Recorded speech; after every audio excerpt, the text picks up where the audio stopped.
ವ್ಯಕ್ತಿ ನಮ್ಮ ಗುರು. ಆದ್ರೆ ಏನ್ ಮಾಡೋದು, ಹಿತ್ತಲ ಗಿಡ ಮದ್ದಲ್ಲ. ಎಂತ ಒಂದು ಇದರಲ್ಲಿದ್ದೀವಿ ನಾವು ಅಂತ ಹೇಳಿದ್ರೆ, ನಮ್ಮ ಧರ್ಮನ ಎಲ್ಲಿ ಒಯ್ಯಬಹುದಾಗಿತ್ತು. ನಾವು ಅಷ್ಟು ಅಜ್ಞಾನದಲ್ಲಿದ್ದೀವಿ ನಾವು. ಇನ್ನು ನಮ್ಮ ಧರ್ಮ ಹಾಳಾಗ್ಲಿಕ್ಕೆ ಬೇರೆದವ್ರ ಕಾರಣ ಅಲ್ಲ, ನಮ್ಮವರೇ ಕಾರಣ. ನಮ್ಮವರೇ ಕೊಡ್ಲಿ ಅಂತೀರೇನು ಅಂತಿರ್ಲಿ. ಕೊಡ್ಲಿ ಒಬ್ಬನ ಯಾರೋ ತಮ್ಮನ ಹತ್ರ ಒಂದು 8-10 ಕೊಡ್ಲಿ ಮಾಡಿಸಿದ್ದ. ಅವನ್ನೆಲ್ಲ ದಾರಕ್ಕೆ ಸಿಗಾಕೊಂಡು ಹೆಗಲ ಮೇಲೆ ಹಾಕೊಂಡು ಹೋಗ್ತಿದ್ದ. ಎಲ್ಲಿ ಹೋಗ್ತಿದ್ದ ಅಂದ್ರೆ ನಮ್ಮಂತ ಜಂಗಲಲ್ಲಿ ಹೋಗ್ತಿದ್ದ. ಈ ಕೊಡ್ಲಿ ಹಾಕೊಂಡು ಹೋಗೋದನ್ನ ನೋಡಿ ಮರಗಳೆಲ್ಲ ನಡುಗಕ್ಕೆ ಶುರು ಮಾಡಿದ್ವು. ಒಂದು ಸಣ್ಣ ಮರ ಹೋಗಿ ದೊಡ್ಡ ಮರಕ್ಕೆ ಕೇಳಿತು, ಕೊಡ್ಲಿ ಹಾಕೊಂಡು ಹೊಂಟಾನೆ, ಎಲ್ಲಿ ನಮ್ಮನ್ನು ಕಡಿದು ಬಿಡ್ತಾನೋ ಅಂತ ನಮಗೆ ಭಯ ಆಗ್ತಾ ಇದೆ. ದೊಡ್ಡ ಮರ ಸಣ್ಣ ಮರನ ಕೇಳಿತು, ಅದರಲ್ಲಿ ನಮ್ಮವ್ರು ಯಾರಾದ್ರೂ ಇದ್ದಾರ?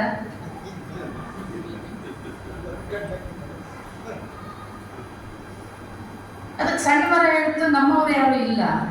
ನಮ್ಮವ್ರು ಯಾರು ಇಲ್ಲ ಅಂದ್ರೆ ನಮಗೇನು ತೊಂದರೆ ಆಗಲ್ಲ, ನೀ ಹೆದರ್ಬೇಡ ಅಂತ. ಕಿಂಚಿತ್ತು ನಮ್ಮವ್ರಿಲ್ಲ ಅಂದ್ರೆ ನಮಗೆ ತೊಂದರೆ ಆಗೋದಿಲ್ಲ. ಯಾರ್ರಿ ನಮ್ಮವ್ರು? ಯಾರು?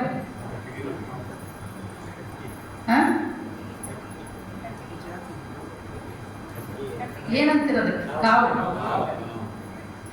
ಕಾವು ಹಾಕಿದ್ರೆ ಮರ ಕಡಿಯಕ್ಕೆ ಬರೋದು ಕೊಡ್ಲಿಯಿಂದ, ಹೌದಾ?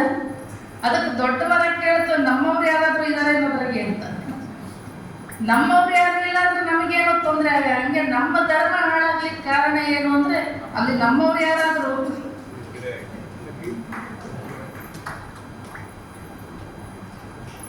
ಯಾವನೊಬ್ಬ ನಮ್ಮನ್ನ ಹೇಳಿದ ಕಲ್ಯಾಣದಲ್ಲಿ ಕ್ರಾಂತಿನೇ ಆಗಿಲ್ಲ ಅಂತ. ಇದನ್ನ ಇತಿಹಾಸ ದಾಖಲೆ ಸಮೇತ ಪ್ರೂವ್ ಮಾಡಿ ತೋರಿಸ್ತಾರ ಒಬ್ಬ ಕ್ರಿಶ್ಚಿಯನ್ ಪಾದ್ರಿ ಮುತ್ತಂಗಿ ಚೆನ್ನಪ್ಪ. ಅಷ್ಟು ಪರಿಸ್ಥಿತಿ ಇದೆ. ಎಂಥ ವ್ಯಕ್ತಿ ಅಂದ್ರೆ ಇಡೀ ಜಗತ್ತಿನಲ್ಲಿ ಬಸವಣ್ಣ ಒಂದು ಮನುಷ್ಯನ ಒಂದು ಏಳಿಗೆಗೆ ನಮ್ಮ ವಚನಗಳೇ ಎಂಥವು ಅಂತ ಹೇಳಿದ್ರೆ, ಇಡೀ ಜಗತ್ತಿಗೆ ನಮ್ಮ ಭಾರತದ ಸಂವಿಧಾನ ಏನು ಹೇಳುತ್ತಲ್ಲ, ಪ್ರತಿಯೊಬ್ಬ ಪ್ರಧಾನಮಂತ್ರಿ, ಒಬ್ಬ ರಾಷ್ಟ್ರಪತಿಯಿಂದ ಹಿಡಿದು ಅತ್ಯಂತ ಕಟ್ಟ ಕಡೆ ಮನುಷ್ಯನ ಎಲ್ಲ ಹಕ್ಕು ಬಾಧ್ಯತೆಗಳನ್ನು ನಾನು ಕಾಪಾಡ್ತೀನಿ ಅಂತ ಈ ಮಾತನ್ನು 12ನೇ ಶತಮಾನದಲ್ಲಿ ನಮ್ಮ ವಚನಗಳೇ ಹೇಳಿದ್ರು. ಎಲ್ಲ ಮಾನವರ ಹಕ್ಕು ಬಾಧ್ಯತೆಗಳನ್ನ ಕಾಪಾಡ್ತೀನಿ. ನಿಮ್ಮ ಸಂವಿಧಾನ ಯಾವ ಭಾಗಕ್ಕೂ ಯಾವ ಇವಕ್ಕೂ ನಮ್ಮ ವಚನಗಳು ಸಿಗ್ತಾವೆ. ಅಂತ ಉನ್ನತವಾಗಿರ್ತಕ್ಕಂಥ ವಚನಗಳು, ಸಿದ್ಧಾಂತ, ಅಂತ ಶ್ರೇಷ್ಠ ಗುರು ಪಡ್ಕೊಂಡಿರ್ತಕ್ಕಂಥ ನಾವೇ ಧನ್ಯರು. ಆದ್ರೆ ಏನ್ ಮಾಡೋದು? ಬಸವಣ್ಣ ಪ್ರಧಾನಮಂತ್ರಿಯಾಗಿದ್ರು, ನಿಮ್ಮಂಗ ಅವ್ರಿಗೂ ಗಂಡ ಮಕ್ಕಳು, ಹೆಂಡತಿ ಮಕ್ಕಳು ಎಲ್ಲರೂ ಇದ್ರು. ಇರ್ಲಿಲ್ಲ ಇದ್ರು, ಇರ್ಬೋದಾಗಿತ್ತಲ್ಲ ಆರಾಮಾಗಿ. ಇಲ್ಲಿ ಯಾಕೆ ಒದ್ದಾಡಬೇಕಾಗಿತ್ತು? ನಾವು ಅಂಬೇಡ್ಕರ್ಗೂ ನೋಡ್ತೀವಿ. ಯಾಕೆ ಬುದ್ಧ, ಬಸವ, ಅಂಬೇಡ್ಕರ್? ಮೊನ್ನೆ ನಾನು ಯಾರ್ದೋ ಒಂದು ಮನೆಗೆ ಹೋಗಿದ್ದೆ, ಜಗಲಿ ಮೇಲೆ ಇವು 3 ಫೋಟೋ ಇಟ್ಟಿದ್ಲು ಒಬ್ಬ ಹೆಣ್ಮಕ್ಳು. ನನಗೆ ನೋಡಿ ಬಹಳ ಖುಷಿ ಆಯಿತು. ಆಮೇಲೆ ಆಕೆ ಕೇಳಿದೆ, ಏನ್ರಿ ಹಿಂಗೆ ಇಷ್ಟೊಂದು ಚೇಂಜ್ ಆಗಿಬಿಟ್ಟಿದೆ ಅಂದಾಗ ಕೇಳಿದ್ಲು, ಅಮ್ಮರೇ ಇಡೀ ನಮ್ಮ ಜೀವನ ಕಟ್ಕೊಟ್ಟ ಈ 3 ಜನ ದೇವ್ರನ್ನ ಬಿಟ್ಟು ಇನ್ಯಾವ ದೇವ್ರನ್ನ ಪೂಜೆ ಮಾಡ್ಬೇಕ್ರಿ? ನಮಗೆ ಇಡೀ ಬದುಕನ್ನ ಕಟ್ಕೊಟ್ಟ ಪುಣ್ಯಾತ್ಮರು, ಇವ್ರನ್ನ ಬಿಟ್ಟು ಇನ್ಯಾವ ದೇವ್ರನ್ನ ಪೂಜೆ ಮಾಡ್ಬೇಕ್ರಿ ನಾವು? ಅಂಬೇಡ್ಕರ್ ಒಂದು ದಿನ ಕೋರ್ಟ್ನಲ್ಲಿ ನಿಂತು ವಾದ ಮಾಡ್ತಿರ್ತಾರೆ. ವಾದ ಮಾಡುವಾಗ ಒಬ್ಬ ಯಾರೋ ಬಂದು ಒಂದು ಚೀಟಿ ತಂದು ಕೊಡ್ತಾನೆ. ಆ ಚೀಟಿಯನ್ನು ಓದಿ ಸುಮ್ಮನೆ ಜೇಬಲ್ಲಿ ಇಟ್ಕೊಂಡು ಅವ್ರು ಹಂಗೆ ವಾದ ಮಂಡನೆಯನ್ನ ಮಾಡ್ತಾರೆ. ಆಮೇಲೆ ಒಂದು 46 ಜನ ಮರಣದಂಡನೆಗೆ ಗುರಿಯಾಗಿರ್ತಕ್ಕಂಥವ್ರನ್ನ ವಾದ ಮಾಡಿ ಬದುಕಿಸ್ತಾರೆ. ಅವ್ರನ್ನ ಮರಣದಂಡನೆಯಿಂದ ತಪ್ಪಿಸ್ತಾರೆ. ತಪ್ಪಿಸಿ ಹೊರಗಡೆ ಬರುವಂತ ಸಂದರ್ಭದಲ್ಲಿ ಜಡ್ಜ್ ಕೇಳ್ತಾನೆ ಅಂಬೇಡ್ಕರ್ಗೆ, ಏನದು ಚೀಟಿ ಏನೋ ಓದಿ ಒಳಗಡೆ ಇಟ್ಕೊಂಡ್ರಲ್ಲ ಅಂತ. ಇಲ್ಲ, ನನ್ನ ಹೆಂಡತಿ ಸತ್ತೋಗಿದ್ದಾಳೆ, ಅದು ಸುದ್ದಿ ಬಂದಿತ್ತು. ಅವಾಗ ಜಡ್ಜ್ ಕೇಳ್ತಾನೆ, ಅಲ್ಲ ಹೆಂಡತಿ ಸತ್ತೋದ್ರೂ ಎಷ್ಟು ಇದರಲ್ಲಿ ನಿಂತ್ಕೊಂಡು ನೀವು ವಾದ ಮಾಡಿದ್ರಲ್ಲ, ಬಿಟ್ಟು ಹೋಗ್ಬೋದಾಗಿತ್ತಲ್ಲ ನೀವು ಅಂತ ಹೇಳಿದಾಗ, ಸತ್ತೋದ್ರನ್ನಂತೂ ನಾನು ಬದುಕಿಸ್ಕೊಳ್ಳಿಕ್ಕಾಗಲ್ಲ, 46 ಜನ ಮರಣದಂಡನೆಗೆ ಗುರಿಯಾಗಿರ್ತಕ್ಕಂಥವ್ರನ್ನ ಅವ್ರನ್ನ ನಾನು ಬದುಕಿಸ್ಬೋದಲ್ಲ. ಇಂಥ ತ್ಯಾಗಿಗಳನ್ನು ಇವತ್ತು ನಾವು ಅರ್ಥ ಮಾಡ್ಕೊಳಕ್ಕಾಗ್ತಾ ಇದೆ. ಅವ್ರನ್ನೆಲ್ಲ ಯಾವುದೋ ಜಾತಿ ಪಂಥಗಳಿಗೆ ಸೀಮಿತ ಮಾಡ್ಬಿಟ್ಟು ಅಂಬೇಡ್ಕರ್ ಕೇವಲ ದಲಿತರಿಗೆ ಮಾತ್ರ ಹಕ್ಕು ಬಾಧ್ಯತೆ ಕೊಡಿಸ್ಲಿಕ್ಕೆ ಹೋರಾಟ ಮಾಡಲಿಲ್ಲ. ಈ ಸಮಾಜದಲ್ಲಿ ಯಾರು ಶೋಷಣೆಗೆ ಹಕ್ಕು ಬಾಧ್ಯತೆಗಳಿಂದ ವಂಚಿತರಾಗಿದ್ದಾರೆ, ಇವತ್ತು ನಿಮ್ಮ ಹೆರಿಗೆ ಭತ್ತೆ ಹೆಣ್ಣು ಮಕ್ಕಳಿಗೆ ಕೊಡಿಸೋ ಸಲುವಾಗಿ ಮಿನಿಸ್ಟರ್ ಸೀಟ್ ರಿಸೈನ್ ಮಾಡ್ತಾರ. ಹೆರಿಗೆ ಭತ್ತೆ ಅಂದ್ರೆ ಗೊತ್ತಲ್ಲ ನಿಮಗೆ, ಆಕೆ ಮಗು ಎತ್ತು ವಾಪಸ್ ಡ್ಯೂಟಿಗೆ ಹಾಜರಾಗೋ ತನಕನೂ ಪೇಮೆಂಟು ಬರಬೇಕು. ಇದಕ್ಕೆಲ್ಲ ಹೋರಾಟ ಮಾಡಿ ಎಲ್ಲರಿಗೂ ಎಲ್ಲ ರೀತಿಯ ಹಕ್ಕು ಬಾಧ್ಯತೆಗಳು ಸಿಗ್ಲಿಕ್ಕೆ ಅವರು ಕೂಡ ಹೋರಾಟ ಮಾಡಿದಂಥವ್ರು. ಬಸವಣ್ಣ ಈ ಕೆಲಸವನ್ನು 12ನೇ ಶತಮಾನದಲ್ಲೇ ಮಾಡಿದ್ರು.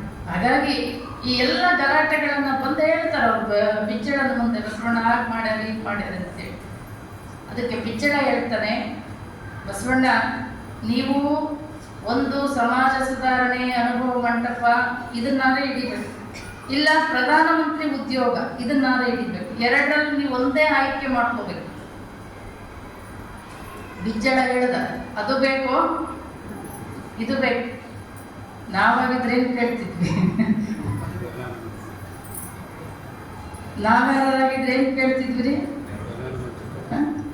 ಬಸವಣ್ಣ ಹೇಳ್ತಾನೆ, ನನಗೆ ಈ ರಾಜ್ಯದ ಇದರಲ್ಲಿ ಅನುಭವ ಮಂಟಪದಲ್ಲೆಲ್ಲ ಭಾಗಿಯಾಗಲಿಕ್ಕೆ ಸಮಯ ಸರಿಯಾಗಿ ಸಿಗ್ತಾ ಇಲ್ಲ, ಚಲೋ ಅವಕಾಶ ಮಾಡಿಕೊಟ್ಟಿರಿ, ನನಗೆ ಈ ಅಧಿಕಾರ ಸ್ಥಾನ ಬೇಡ. ತಮ್ಮಿಂದ ತಾವೇ ಕಿರೀಟವನ್ನು ತೆಗೆದ್ರು ಪ್ರಧಾನಮಂತ್ರಿದು, ನಾವ್ಯಾರು ಒಬ್ಬ ಮುಖ್ಯಮಂತ್ರಿ ಇವು ಗಲಾಟೆಗಳಾದಾಗ ಅವ್ರನ್ನ ಚೇರಿಂದ ಕೆಳಗಿಳಿಸಕ್ಕೆ ಎಷ್ಟು ಒದ್ದಾಡ್ಬೇಕು, ಕೆಳಗಿಳಿಸಿದ್ರು. ಹೋಗುವಾಗ ಹೇಳಿದ್ರು, ಶರಣರೆಲ್ಲ ಉದಾರ ಹೃದಯಿಗಳು, ಅವರೆಲ್ಲ ಸಮಾನ ಧರ್ಮೀಯರಲ್ಲಾದಂಥ ಮದುವೆ ಇದು, ದಯಮಾಡಿ ಈ ದೂರ್ತರ ಮಾತನ್ನ ಕೇಳಿ ಅವ್ರಿಗೆ ಯಾವುದೇ ಶಿಕ್ಷೆಯನ್ನ ಕೊಡಬೇಡ್ರಿ.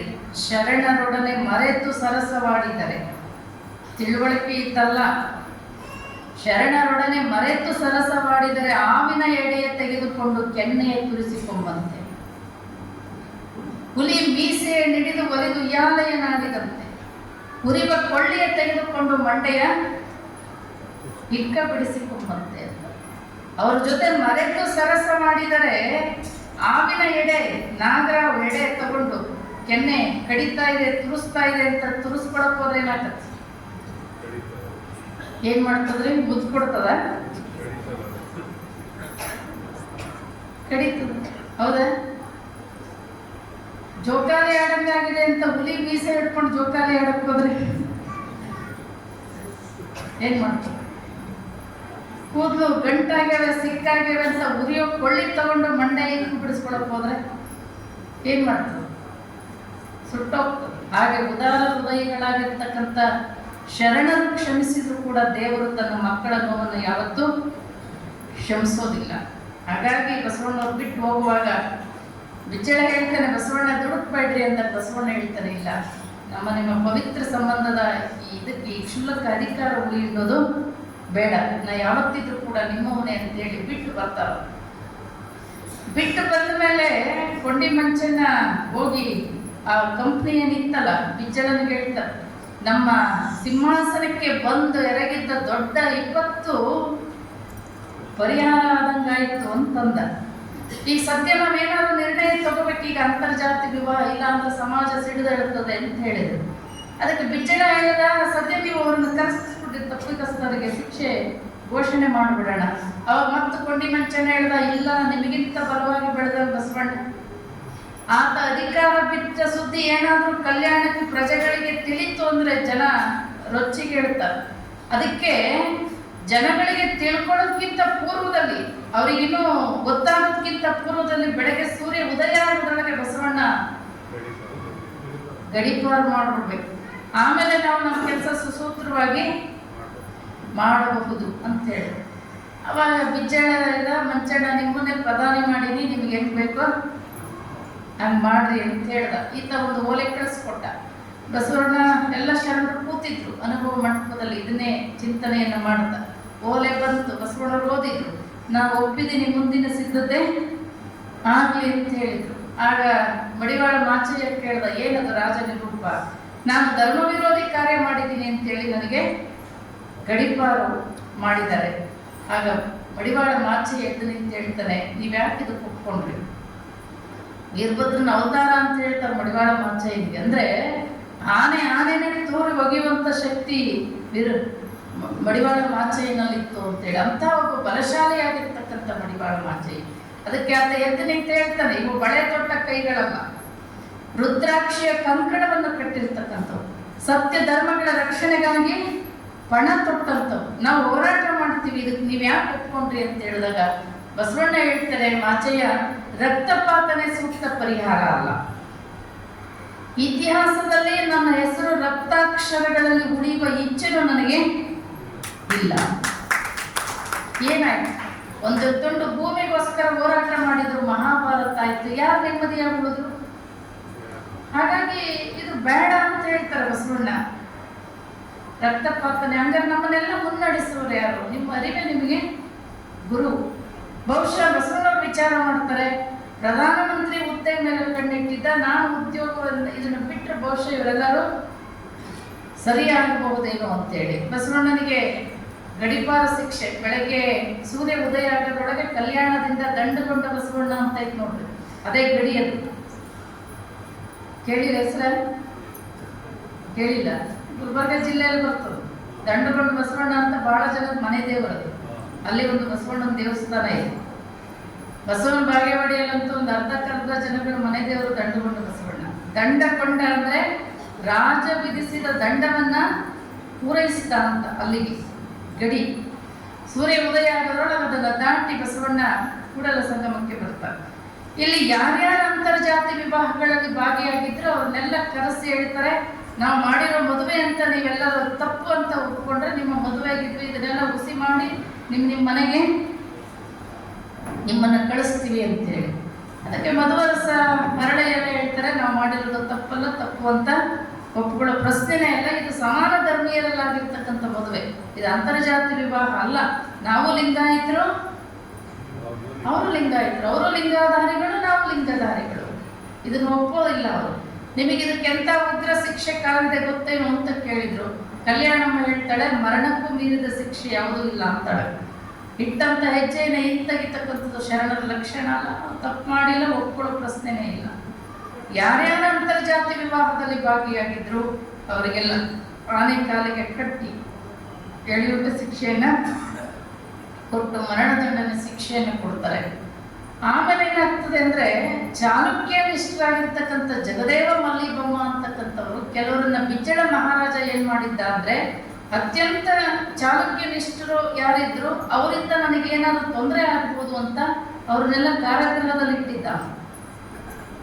ಈ ಗದ್ದಲದಲ್ಲಿ ಏನ್ ಮಾಡ್ತಾರೆ ಇವರು, ಜಗದೇವ ಮಲ್ಲಿಬಮ್ಮ ಅಲ್ಲಿಂದ ತಪ್ಪಿಸ್ಕೊಂಡ್ ಬಂದ್ಬಿಡ್ತಾರೆ. ಇಲ್ಲಿಂದ ಕಾರಾಗೃಹದಿಂದ ತಪ್ಪಿಸ್ಕೊಂಡು ಬಂದು ಅವ್ರು ಹೋಗಿ ಅವ್ರ ತಾಯಿಗೆ, ಅವ್ವ ನಿನ್ ಕೈಯಿಂದ ನಾವು ಊಟ ಮಾಡಿದೆ ಎಷ್ಟು ದಿನ ಆಗಿದೆ, ನಿನ್ ಕೈ ತುತ್ತು ಮಾಡಿ ನಮ್ಗೆ ಊಟ ಮಾಡಿಸು ಅಂತ ಕೇಳ್ಕೊತಾರೆ. ಆಕೆ ಏನ್ ಮಾಡ್ತಾಳೆ, ಅಡುಗೆ ಮಾಡಿ ತಗೊಂಡು ಬಂದು ಅನ್ನ ಸಾರು ಕಲಸಿ ನೆಲದ ಮೇಲೆ ಹಾಕ್ತಾಳೆ, ನಾಯಿಗೆ ಹಾಕ್ದಂಗೆ. ಅವಾಗ ಹೇಳ್ತಾರೆ, ಎಷ್ಟು ವರ್ಷ ಆಯ್ತು ನಾವು ಕಾರಾಗೃಹದಲ್ಲಿ ಇಟ್ಟು ನಿನ್ ಕೈ ತುತ್ತು ಊಟ ಮಾಡದೆ, ನಮ್ಗೆ ಯಾಕೆ ಈ ರೀತಿ ನಾಯಿಗಿಂತ ನಿಮ್ಗೆ ಕೆಳಗಡೆ ಅನ್ನ ಇಡ್ತಾ ಇದೆಯಾ ಅಂತ ಕೇಳಿದಾಗ ಕೇಳ್ತಾಳೆ, ಅಂತ ಮಹಾತ್ಮ ಬಸವಣ್ಣನಿಗೆ ಗಡಿಪಾರ ಶಿಕ್ಷೆ ಕೊಟ್ಟ ಬಿಜ್ಜಳ ದ್ರೋಹಿ ಬದುಕಿರೋ ತನಕ ನಿಮಗೆ ನೆಲದ ಮೇಲೆ ಅನ್ನ ಇಡ್ತೀನಿ ಅಂತ ಹೇಳ್ತಾರೆ. ಅವಾಗ ಅವರಿಬ್ರು ಪ್ರತಿಜ್ಞೆ ಮಾಡ್ತಾರೆ, ಅವನನ್ನ ಕೊಂದು ಬಂದ್ರೆ ನಿನ್ನ ಕೈಯಿಂದ ನಾವು ಊಟ ಮಾಡ್ತೀವಿ ಅಂತ. ಒಂದು ದೀವಟಿಗೆ ವೇಷದಲ್ಲಿ ಬಂದು ಬಿಜ್ಜಳನನ್ನ ಕೊಂದು ಹೋಗ್ತಾರೆ. ಆಮೇಲೆ ಬಿಜ್ಜಳನ ಮಗ ಸೋವಿದೇವ, ಅಳಿಯ ಬಿಜ್ಜಳ, ಇವರಿಗೆಲ್ಲ ಶರಣರೇ ಅವರನ್ನ ಕೊಲ್ಲಿಸಿದ್ರು ಅಂತೇಳಿ, ಬಿಜ್ಜಳನನ್ನ ಕೊಲ್ಲಿಸಿದ್ರು ಅಂತ ಶರಣರು ಎಲ್ಲೆಲ್ಲಿ ಕಾಣ್ತಾರೋ ಅಲ್ಲಿ ಕೊಲ್ಲಕ್ಕೆ ಶುರು ಮಾಡ್ತಾರೆ. ಶರಣರೆಲ್ಲ ಅನುಭವ ಮಂಟಪದಲ್ಲಿ ವಿಚಾರ ಮಾಡ್ತಾರೆ, ಈಗ ನಾವು ನಮ್ಮ ಜೀವ ಯಾಕೆ ಉಳಿಸ್ಕೋಬೇಕು ಅನ್ನೋದೆಲ್ಲ ಇರೋದು. ಈಗ ನಾವೆಲ್ಲ ಸಂಗ್ರಹ ಮಾಡಿರ್ತಕ್ಕಂಥ ಈ ಅಮೂಲ್ಯವಾಗಿರ್ತಕ್ಕಂಥ ವಚನ ಸಾಹಿತ್ಯ ಏನಿದೆ, ಇದನ್ನ ನಾವು ಯಾಕೆ ಉಳಿಸ್ಕೋಬೇಕು ಅನ್ನೋದು.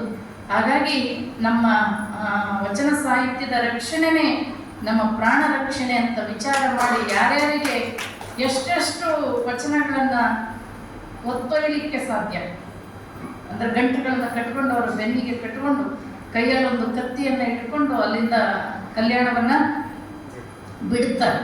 ಅವರು ಯಾವ ಮಾರ್ಗ, ಸುಮಾರು 4-5 ಮಾರ್ಗದಿಂದ ಬರ್ತಾರೆ ಅವರು. ಎಲ್ಲಿಗೆ?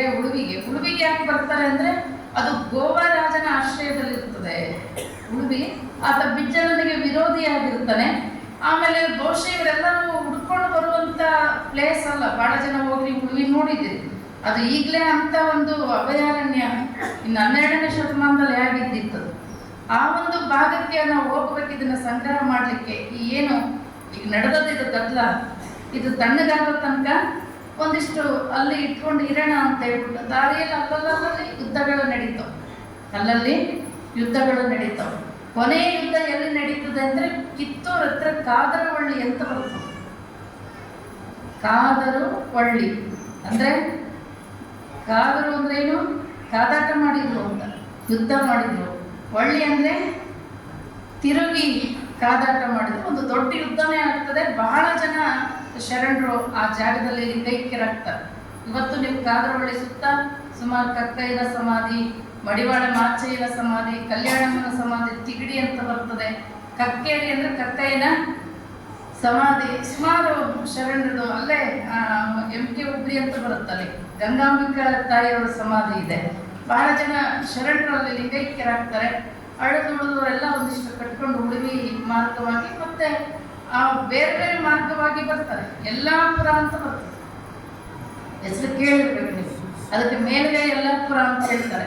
ಅಲ್ಲಿಗೆ ಬಂದು ಯಲ್ಲಾಪುರ ಬನ್ನಿ ಅಂದ್ರಂತೆ. ಬೇರೆ ಬೇರೆ ಡಿವೈಡ್ ಅಲ್ಲೇ ಹೋಗಿದ್ರಲ್ಲ, ಬೇರೆ ಬೇರೆ ರೂಟಿಂದ ಯಲ್ಲಾಪುರಕ್ಕೆ ಹೋಗಿ ಏನ್ ಮಾಡ್ತಾರೆ, ಎಲ್ಲರೂ ಕೂಡಿ ಉಳುವಿಗೆ ಹೋಗ್ತಾರೆ. ಉಳುವಿ ಚನ್ನಬಸವಣ್ಣನಿಗೆ ಯುದ್ಧದಲ್ಲಿ ಪೆಟ್ಟಾಗಿರ್ತದೆ, ನನಗೆ ಇನ್ನು ಮುಂದೆ ಬರ್ಲಿಕ್ಕಾಗಲ್ಲ, ನಾನು ಇಲ್ಲೇ ಉಳಿಬೇಕು ಅಂತ. ಉಳುವಿ ನನಗೆ ಅವ್ರ ಸಮಾಧಿ ಇವತ್ತು ಕೂಡ ಉಳುವಿಯಲ್ಲಿದೆ. ಇನ್ನು ಮತ್ತೆ ಒಂದಿಷ್ಟು ಅಕ್ಕನಾಗಮ್ಮ ಎಷ್ಟು ಗ್ರೇಟ್ ಅಂದ್ರೆ, ಬಸವಣ್ಣನ ಅಕ್ಕ ಸುಮಾರು 70-75 ವರ್ಷದ ವಯೋವೃದ್ಧೆ. ಆ ಸಮಯದಲ್ಲಿ ತನಗೆ ಅತ್ಯಂತ ಪ್ರೀತಿ ಪಾತ್ರರಾಗಿರ್ತಕ್ಕಂಥ ಬಸವಣ್ಣ ಕೂಡಲ ಸಂಗಮಕ್ಕೆ ಬಂದ ಮೇಲೆ ಯಾವಾಗ ಎಳೆಯೂಟಿ ಆಯಿತು, ಶರಣರಿಗೆ ವಧೆ ಆಯಿತು ಅಂತ ಅಂದಾಗ ಅವ್ರಿಗೆ ಭಾಳ ಮನಸ್ಸಿಗೆ ನೋವಾಗ್ತದೆ. ನೋವಾಗಿ ಅವರು ಗುತ್ತಿತ್ತು, ಬೆಳೆಯಿತ್ತು, ಬೆಳೆಯ ಕೊಯ್ದಿತ್ತು, ಇನ್ನು ಕೂಡಲ ಸಂಗಮ ದೇವ ಭಕ್ತಿ ಎಂಬ ಪೃಥ್ವಿಯ ಮೇಲೆ ಗುರುವೆಂಬ ಬೀಜವನ್ನು ಕುರಿಸಿ, ಲಿಂಗವೆಂಬ ಎಲೆಯಾಯಿತು ವಿಚಾರವೆಂಬ, ಹೂವಾಯಿತು ಆಚಾರವೆಂಬ, ಕಾಯಾಯಿತು ನಿಷ್ಪತ್ತಿ ಎಂಬ, ಹಣ್ಣಾಯಿತು ನಿಷ್ಪತ್ತಿ ಎಂಬ ಹಣ್ಣು ತಾನು ತೊಟ್ಟು ಕಳಚಿ ಬೀಳುವಲ್ಲಿ ಕೂಡಲ ಸಂಗಮ ದೇವ ತನಗೆ ಬೇಕೆಂದು ಎತ್ತಿಕೊಂಡ. ಅವರು ಕೊನೆಯ ಹಂತದಲ್ಲಿ ವಚನಗಳು ಬರೀತಾರೆ. ಬಹಳ ಜನ ನದಿ ಹಾಕೊಂಡ್ರು ಹಂಗೆ ಹಿಂಗೆ. ಇದು ಯೋಗ ಸಾಧನೆಯಲ್ಲಿ ಎಷ್ಟು ಉನ್ನತ ಮಟ್ಟ ಇದೆ ಅಂದ್ರೆ, ನಮಗೆ ಬೇಡ ಆದಾಗ ನಾವು ದೇಹವನ್ನು ಬಿಡ್ಲಿಕ್ಕೆ ಬರ್ತವೆ. ಬಹಳ ಜನ ಹಿಂದೆ ಸಣ್ಣ ವಯಸ್ಸಿಗೆ ಋಷಿಮುನಿಗಳು ಜೀವಂತ ಸಮಾಧಿ ಅಂತ ಹೋಗ್ತಿದ್ರು. ಆ ಜೀವಂತ ಸಮಾಧಿ ಅಂದ್ರೆ ಹೋಗಿ ಆತ್ಮಹತ್ಯೆ ಮಾಡ್ಕೋತಿದ್ರೇನು? ಆ ಒಂದು ಚಕ್ರಗಳ ಭೇದನೆ ಎಂತ ಒಂದು ಶಕ್ತಿ ಇರುತ್ತೆ ಅಂದ್ರೆ, ಬೇಡಾದಾಗ ಸಾಕು ಅನ್ನಿಸ್ದಾಗ ಅವ್ರಿಗೀಗ ಅಕ್ಕ ಮಹಾದೇವಿ ಒಂದು 20-22 ವರ್ಷ ಉಳಿತಾಳೆ ಅಷ್ಟೇ ಅನುಭವ ಮಂಟಪದಲ್ಲಿ. ನಾನು ಸಾಕು ಚನ್ನಮಲ್ಲಿಕಾರ್ಜುನನಲ್ಲಿ ಒಡವೆರದು ಒಂದಾಗಬೇಕು ಅಂತ ಹೋಗಿ ಮತ್ತೆ ಯಾಕೆ ತೀರ್ಕೊಂಡ್ರು. ಅಲ್ಲಿ ಯೋಗ ಸಾಧನೆಯಲ್ಲಿ ಉನ್ನತ ಮಟ್ಟ ಇದೆ. ಆ ಮಟ್ಟ ನಮಗೆ ಗೊತ್ತಿಲ್ಲದೆ ಇದ್ದಾಗ ನಾವು ಮನಸ್ಸಿಗೆ ಬಂದಂಗೆ ಮಾತಾಡ್ಕೋತೀವಿ. ಕೂಡಲ ಸಂಗಮದಲ್ಲಿ ಒಂದು ಕಲ್ಲಿನ ಗವಿ ಇತ್ತದು. ಈ ನಾರಾಯಣಪುರ ಡ್ಯಾಮ್ ಕಟ್ಟೋದಕ್ಕಿಂತ ಪೂರ್ವದ ತನಕನೂ ಕೂಡ ಅಲ್ಲಿ ಗವಿ ಇತ್ತು. ಆ ಡ್ಯಾಮ್ ಕಟ್ಟಿದ ಮೇಲೆ ಅದು ಮುಳುಗಡೆ ಆಗಿದೆ, ಅದು ಗವಿ ಕಾಣಲಾರ್ದಾಗ. ಹಾಗಾಗಿ ಆ ಕಲ್ಲಿನ ಗವಿಯಲ್ಲಿ ಬಸವಣ್ಣನವರು ಲಿಂಗೈಕ್ಯರಾದರು ಅಂತಕ್ಕಂಥದ್ದು. ಆಮೇಲೆ ಇಲ್ಲಿ ಏನು ಅಳದುಳಿದವರಿದ್ರು, ಅಕ್ಕನಾಗಮ್ಮ ಪ್ರೀತಿಯ ಪಾತ್ರನಾಗಿರ್ತಕ್ಕಂಥ ತಮ್ಮನನ್ನ ಕಳ್ಕೊತಾಳೆ, ತನ್ನ ಹೊಟ್ಟೆಯಲ್ಲಿ ಹುಟ್ಟಿರ್ತಕ್ಕಂಥ ಮಗನನ್ನ ಕಳ್ಕೊತಾಳೆ. ಇವ್ರನ್ನೆಲ್ಲ ಕಳ್ಕೊಂಡ ಮೇಲೂ ಕೂಡ ಆಕೆ ಅಧೀರಳಾಗೋದಿಲ್ಲ.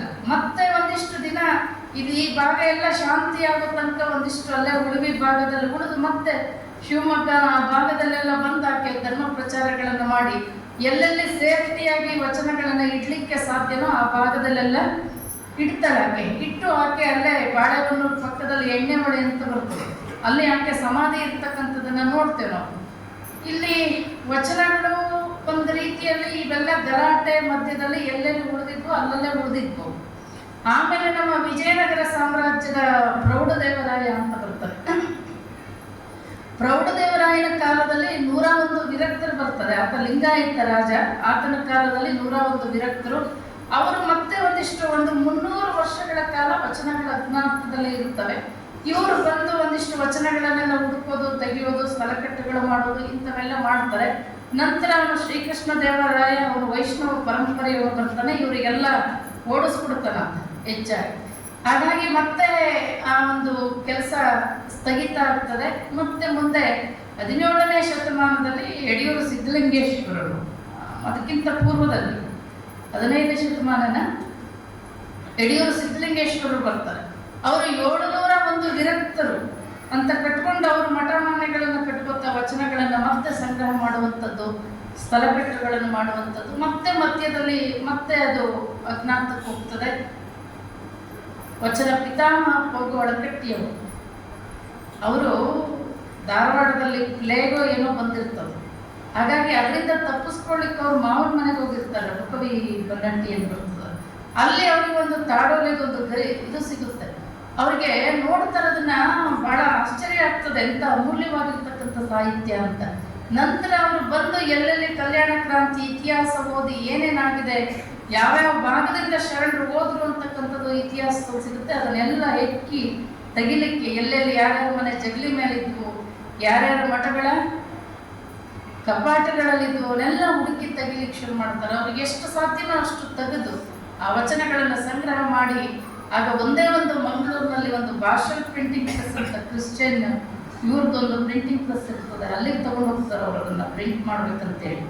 ಅವ್ರು ಆಯಿತು ಅಂತೇಳಿ ಅದನ್ನ ಒಂದು ಮುಂಗಡವಾಗಿ ಒಂದು 500 ರೂಪಾಯಿ ಕೊಟ್ಟು ಬಂದಿರ್ತಾರೆ. ಇಂಥ ದಿನ ನಾವು ಪ್ರಿಂಟ್ ಮಾಡ್ಕೊಡ್ತೀವಿ ಅಂತ ಹೇಳಿ ಕಳಿಸಿರ್ತಾರೆ.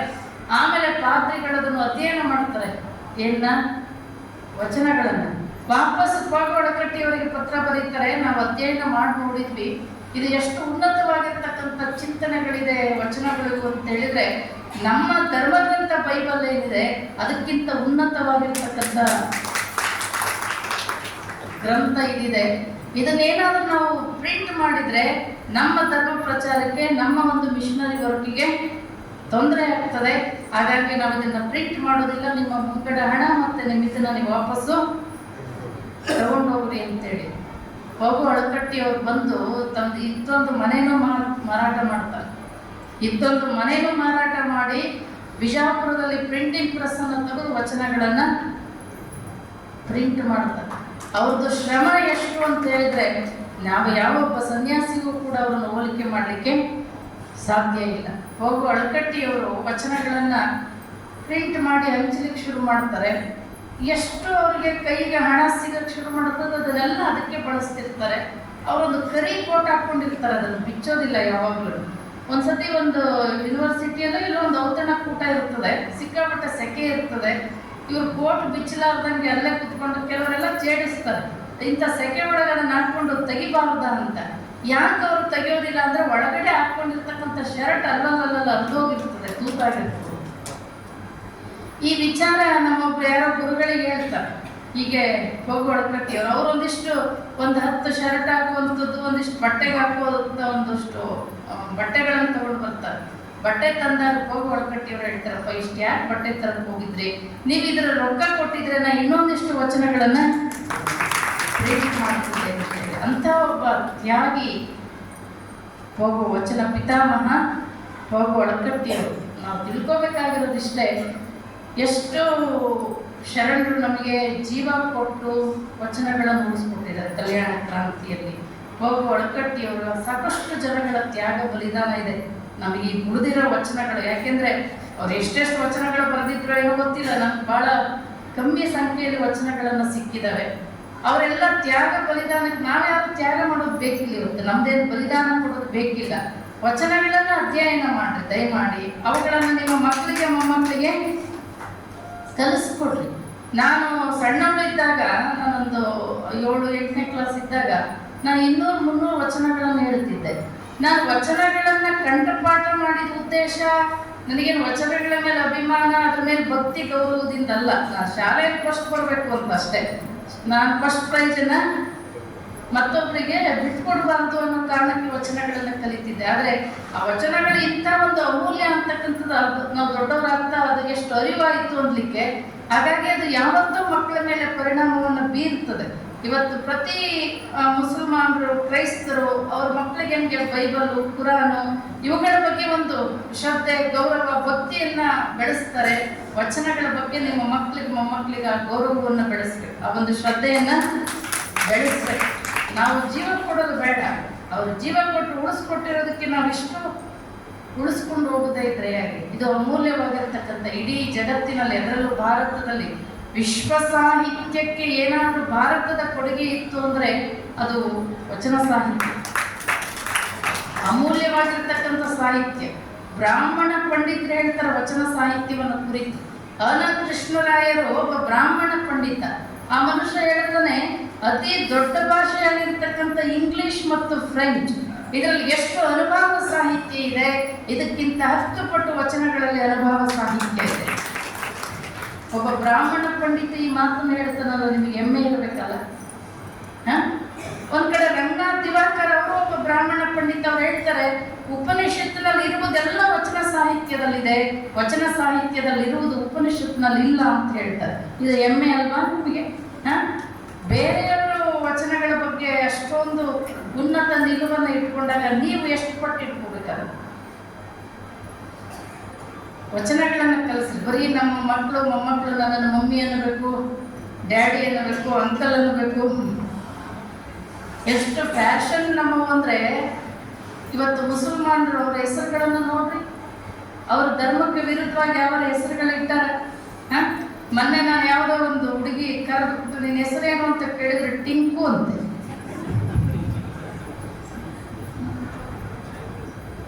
ಮಹಾತ್ಮರ ಹೆಸರಿಟ್ರೆ, ಅಕ್ಕ ಮಹಾದೇವಿ ಅಂತ ಹೆಸರಿಡ್ರಿ, ನಾಳೆ ಒಂದಿನ ನಿಮ್ಮ ಮಗಳು ನನಗೆ ಯಾಕೆ ಅಕ್ಕ ಮಹಾದೇವಿ ಅಂತ ಹೆಸರಿಟ್ರೆ ಕೇಳಿದ್ರೆ ಅವ್ರ ಆದರ್ಶ ಹೇಳ್ಬೋದು. ಬಸವಣ್ಣ ಚನ್ನಬಸವಣ್ಣ ಅಂತ ಹೆಸರಿಟ್ರೆ ಅವ್ರ ಆದರ್ಶ ಹೇಳ್ಬೋದು. ಪ್ರಭುದೇವ ಅಂತ ಹೆಸರಿಟ್ರೆ ಅವ್ರ ಆದರ್ಶ ಹೇಳ್ಬೋದು. ವಿವೇಕಾನಂದ ಅಂತ ಹೆಸರಿಟ್ರೆ ಅವ್ರ ಆದರ್ಶ ಹೇಳ್ಬೋದು. ಈಗ ಇಡ್ತಿರಲ್ಲ ಎರಡೆರಡೇ ಇಲ್ಲ, ಇನ್ನು ಅದು 2 ಶಬ್ದ ಇರ್ಬೇಕಾದ್ರೆ, ಮತ್ತು 3 ಇದ್ರೂ ಜಾಸ್ತಿ ಹಾಕೋದು. ಸಂಸ್ಕೃತಿ ಸಂಸ್ಕಾರ ಉಳಿಬೇಕು ಅಂದ್ರೆ ಯಾಕೆ ಉಳಿತದೆ?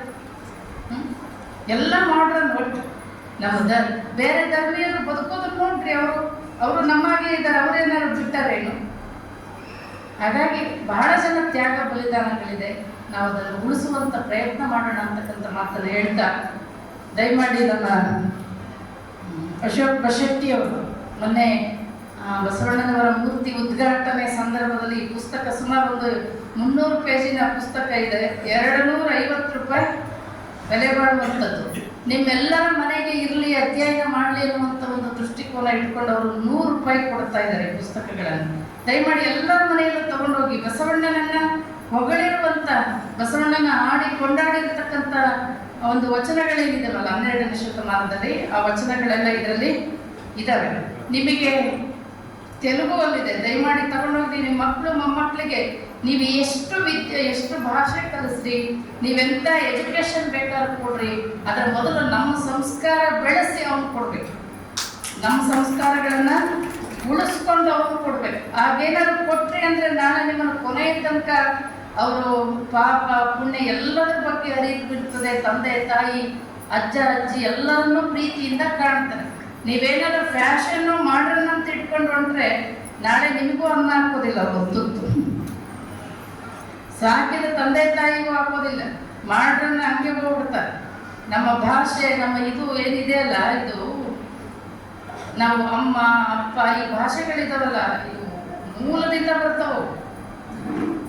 ಅಮ್ಮ ಅಂತ ಕರೆದು ನೋಡ್ರಿ, ಎಲ್ಲಿಂದ ಬರ್ತದ್ರಿ? ಅದು ನಾಭಿಯಿಂದ ಬರ್ತದ, ಒಕ್ಕಳದಿಂದ ಅಮ್ಮ, ಬಾಯಿ ತನಕ ಅಪ್ಪ, ದೊಡ್ಡಪ್ಪ, ಚಿಕ್ಕಪ್ಪ, ಅಂತರಾಳದಿಂದ ಬರ್ತದೆ. ನಮ್ಮ ಸಂಬಂಧಗಳು ಅಂತರಾಳ ಅಂಟ್ಕೊಂಡಿರ್ತಾವ. ನೀವೇನಾರ ಬರೀ ಮಮ್ಮಿ ಡ್ಯಾಡಿ ಅಂತ ಕಲಿಸಿದ್ರೆ ಮಮ್ಮಿ ಅಂತ ನೋಡ್ರಿ, ಎಲ್ಲಿಂದ ಬರುತ್ತದ? ಎಷ್ಟೈತ್ರಿ ಇದ್ರ ಸಂಬಂಧ?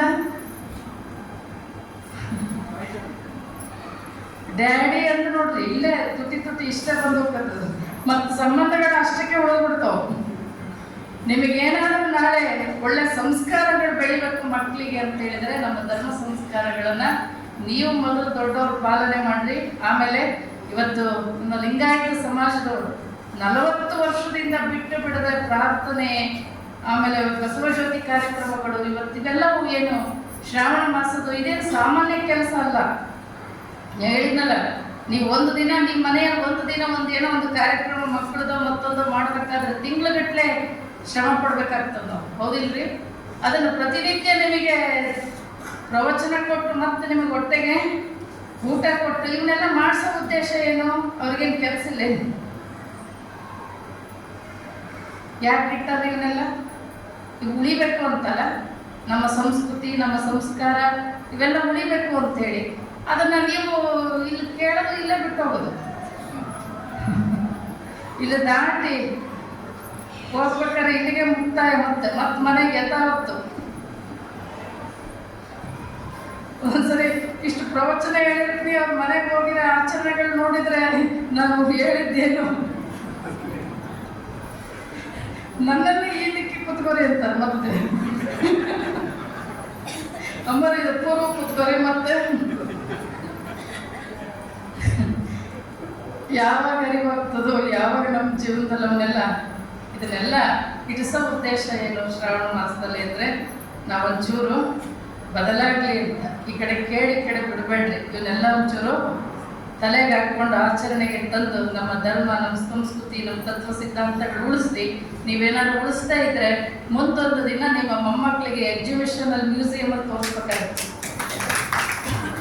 ನಮ್ಮ ಲಿಂಗಾಯತರು ಅಂತ ಹಿಂಗಿದ್ರಂತೆ, ಹಿಂಗೆ ಕರ್ರ ಗುಂಡಕ್ಕೇನೋ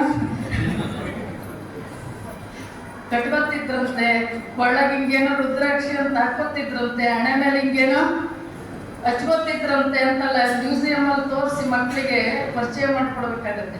ಅಂತ ಪರಿಸ್ಥಿತಿ ಬರಬಾರ್ದು ಅಂತಿದ್ರೆ ಮೊದಲು ದೊಡ್ಡವ್ರು ನೀವು ಪಾಲನೆ ಮಾಡ್ರಿ. ನೀವು ಆಚರಣೆಗೆ ತಂದರೆ ನಮ್ಮ ಮಕ್ಕಳಿಗೆ ಯಾವಾಗಲೂ ನಾವು ಬಾಯಿಂದ ಹೇಳಿದ್ದು ಪರಿಣಾಮ ಆಗೋದಿಲ್ಲ. ನಮ್ಮ ನಡೆ ಏನಿರುತ್ತಲ್ಲ ಅದು ನುಡಿಗಿಂತ ಹೆಚ್ಚಾಗಿ ನಡೆ ಮಕ್ಕಳ ಮೇಲೆ ಪರಿಣಾಮ ಆಗ್ತದೆ. ಆದಷ್ಟು ನೀವೊಂದಿಷ್ಟು ಮೊದಲು ಲಿಂಗ ಕಟ್ಕೊಳ್ಳಿ, ಊಟಕ್ಕೆ ಸಿಗಾಕ್ಬೇಡ್ರಿ, ಜಗಲಿ ಮೇಲೆ ಇಡಬೇಡ್ರಿ. ಎಲ್ಲರ ಕೊಳ್ಳಗೆ ಏನು ಮಾಡ್ರಿ, ಲಿಂಗ ಕಟ್ಕೋರಿ. ದಿನಕ್ಕೆ ಸಾಧ್ಯ ಆದರೆ 2 ಸತಿ ಪೂಜೆ ಮಾಡ್ರಿ. 2 ಸತಿ ಆಗದೆ ಇದ್ರೆ 1 ಸತಿ ಮಾಡ್ರಿ. 1 ಸತಿ ಆಗದೆ ಇದ್ರೆ ವಾರಕ್ಕೆ 1 ಸತಿ ಮಾಡ್ರಿ. ವಾರಕ್ಕೆ 1 ಸತಿ